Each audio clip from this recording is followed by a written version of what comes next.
Hello दोस्तों, नमस्कार। हल्द्वानी उत्तराखंड से मैं डॉक्टर राम सेवक वर्मा अपने चैनल होम्योपैथी सिंप्लीफाइड में आपका स्वागत करते हैं। दोस्तों, आज के इस एपिसोड में तेजी से फैल रही एक बीमारी फाइब्रोमाइल्जिया के बारे में बात करते हैं। फाइब्रोमाइल्जिया का मतलब है वाइड स्प्रेड मस्कुलोस्केलेटल पेन, यानी इसमें पूरे शरीर की हड्डियों और मांसपेशियों में दर्द होता है। यह दर्द लगातार बना रहता है, यानी इसमें पूरा शरीर दुखता रहता है। फाइब्रोमाइल्जिया के लक्षण काफ़ी कुछ आर्थराइटिस या ज्वाइंट पेन जैसे मिलते जुलते हैं, पर आर्थराइटिस और ज्वाइंट पेन का इस बीमारी से कोई वास्ता नहीं। यह बीमारी पुरुषों की तुलना में महिलाओं में ज़्यादा होती है, यानी इस बीमारी के जो 90% मरीज हैं ये 35-40 वर्ष की महिलाएं होती हैं। दोस्तों, फाइब्रोमाइल्जिया की बीमारी के कारण के बारे में बात करें तो अभी तक कोई ऐसा कन्फर्म कारण नहीं ज्ञात हो सका है, पर कुछ थ्योरीज हैं, कुछ रिस्क फैक्टर हैं जो इस बीमारी के लिए जिम्मेदार बताए जाते हैं। तो पहला तो इसमें जो कारण है वो तो यही बताया जाता है कि फैमिली हिस्ट्री या जेनेटिक फैक्टर है, यानी यदि हमारे माता पिता में ये बीमारी थी तो ये काफ़ी कुछ संभव है कि हमें भी ये बीमारी हो सकती है। पहले कभी लगी हुई पुरानी चोट भी इस बीमारी का एक कारण बन सकती है। ये चोट मानसिक भी हो सकती है और शारीरिक भी हो सकती है, यानी कभी इमोशन बुरी तरह से आहत हुए हों तब भी ये बीमारी हो सकती है, या कभी ट्रॉमा हुआ हो, वैसे चोट लगी हो तब भी बीमारी हो सकती है। इन्फेक्शन, यानी पहले कभी किसी इन्फेक्शन के तहत कोई लंबी बीमारी झेलनी पड़ी हो, उसके बाद में भी इस बीमारी के सिम्टम लगातार कई बार देखे जाते हैं। लगातार अगर स्ट्रेस या एंजाइटी डिसऑर्डर रहता है तब भी इस बीमारी के सिम्टम देखे जाते हैं। इसके लिए बहुत हद तक जिम्मेदार हमारा लाइफ स्टाइल डिसऑर्डर है, यानी यदि हमारी बहुत आरामदायक जीवन शैली है, हम कोई एक्सरसाइज नहीं करते, कोई मेहनत वाला काम नहीं करते, तब भी ये बीमारी देखी जाती है। मेहनती लोगों में ये बीमारी प्रायः नहीं देखी जाती। ये भी माना जाता है कि हमारे ब्रेन में जो पेन को महसूस कराने वाले केमिकल हैं, दर्द को महसूस कराने वाले केमिकल हैं, इसमें एबनॉर्मल इंक्रीज हो जाने के कारण हमारे पेन रिसेप्टर्स हैं ये ओवर एक्टिव हो जाते हैं और ये हमें पूरे शरीर में दर्द की अनुभूति कराते हैं। यानी इसमें ओवर एक्टिव नर्वस सिस्टम हो जाता है।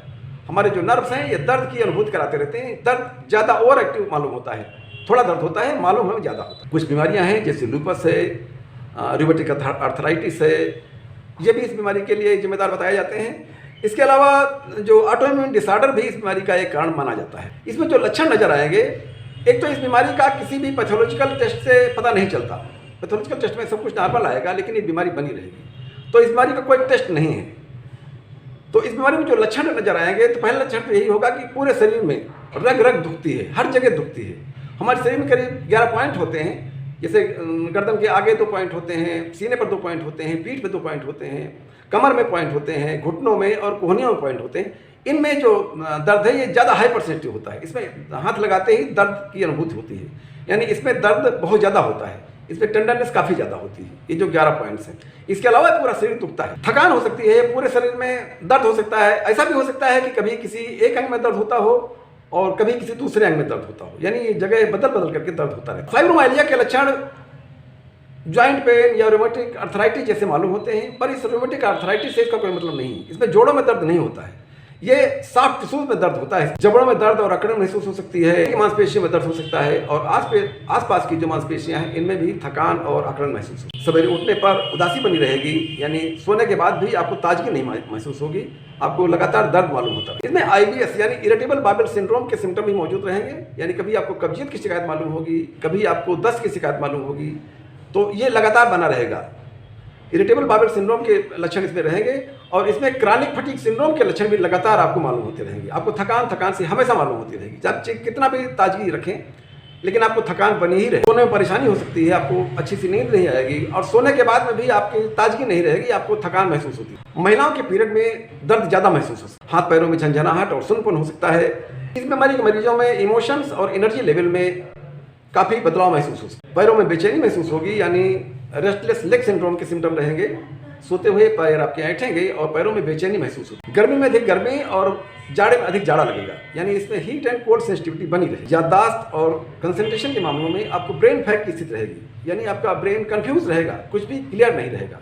ब्रेन फैग या फाइबर फैग की स्थिति बनी रहेगी। इसमें विजन प्रॉब्लम हो सकती है, नाजिया और वोमिटिंग हो सकती है। इस बीमारी में पेट के निचले हिस्से में यानी पेल्विक एरिया में दर्द महसूस हो सकता है, पेशाब करने में परेशानी महसूस, वजन बढ़ सकता है, आंखों में ड्राइनेस हो सकती है। इस बीमारी में कोई ना कोई स्किन डिसऑर्डर आपको लगा रहेगा, कभी आपको खुजली महसूस होगी, कभी इरप्शंस महसूस होंगे, कभी रैशेस महसूस होंगे, यानी इस बीमारी में लगातार कोई ना कोई खुजली के सिम्टम जरूर महसूस होंगे। इसमें कोल्ड और फ्लू लाइक सिम्टम होंगे, यानी आपको हल्का जाड़ा लग करके बुखार महसूस होगा। सीने और पीठ में दर्द हो सकता है और ये दर्द लगातार बना रहे। लगातार डिप्रेशन और चिंता बनी रहेगी दिमाग में कुछ न कुछ अनिष्ट होने की आशंका लगातार बनी रहे, सांस लेने में परेशानी महसूस हो सकती है। इसमें टैकीकार्डिया के सिम्टम भी होंगे, यानी अगर आप किसी घटना या दुर्घटना के बारे में सोचेंगे तब भी आपको सोचने मात्र से भी आपकी हार्ट बीट तेज हो जाएगी, यानी आपकी धड़कन बढ़ जाएगी। यदि इनमें से कुछ लक्षण लगातार 3 महीने तक बने रहते हैं तो ये माना जाता है कि आपको फाइब्रोमाइल्जिया की बीमारी है।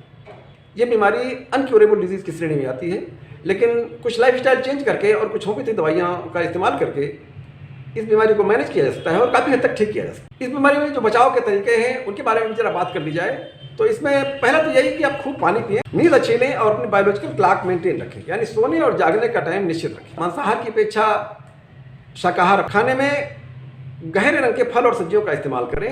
इनमें तमाम तरह के एंटीऑक्सीडेंट्स होते हैं जो आपको फाइब्रोमाइल्जिया की बीमारी में काफ़ी लाभप्रद। अपने वजन पर नियंत्रण रखें, खाने में मीठा यानी चीनी की मात्रा कम से कम रखें, लो फैट डाइट इस्तेमाल करें और इसमें सबसे बड़ा जो आपको आराम देगी, आपको जब भी टाइम मिले तब आप एक्सरसाइज करें, यानी खून में ऑक्सीजन की मात्रा बढ़ती रहे, जिससे फाइब्रोमाइल्जिया में काफ़ी आराम मिलेगी। चाय काफ़ी कम करें, गर्म पानी से नहाएं, स्ट्रेस न लें, महिलाएं अपने पीरियड्स को रेगुलेट रखें और अपनी सोच को सकारात्मक बनाएं। तो दोस्तों, इसमें हम जो दवाइयाँ देते हैं जिनसे मरीज को काफ़ी आराम मिलती है, तो इससे पहली दवाई देते हैं रस्टाक्स 200। रस्टाक्स 200 की 4 गोलियाँ या 4 बूंद दवाई सवेरे सवेरे। इसमें दूसरी दवाई है आर्निका 200।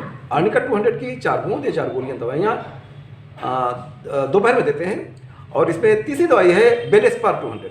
बेलेस्पर की 4 बूंद दवाइयाँ या 4 गोलियाँ शाम को। इसमें एक बायोकेमिक कम्बिनेशन आता है BC28। BC28 की 4 गोलियाँ दिन में 4 बार देनी। इसमें हम एक मदर टिंचर देते हैं, मदर टिंचर का कम्बिनेशन देते हैं, जिसमें पहली दवाई है पैसिफ्लोरा इनकार्नेटा और दूसरी दवाई है अश्वगंधा।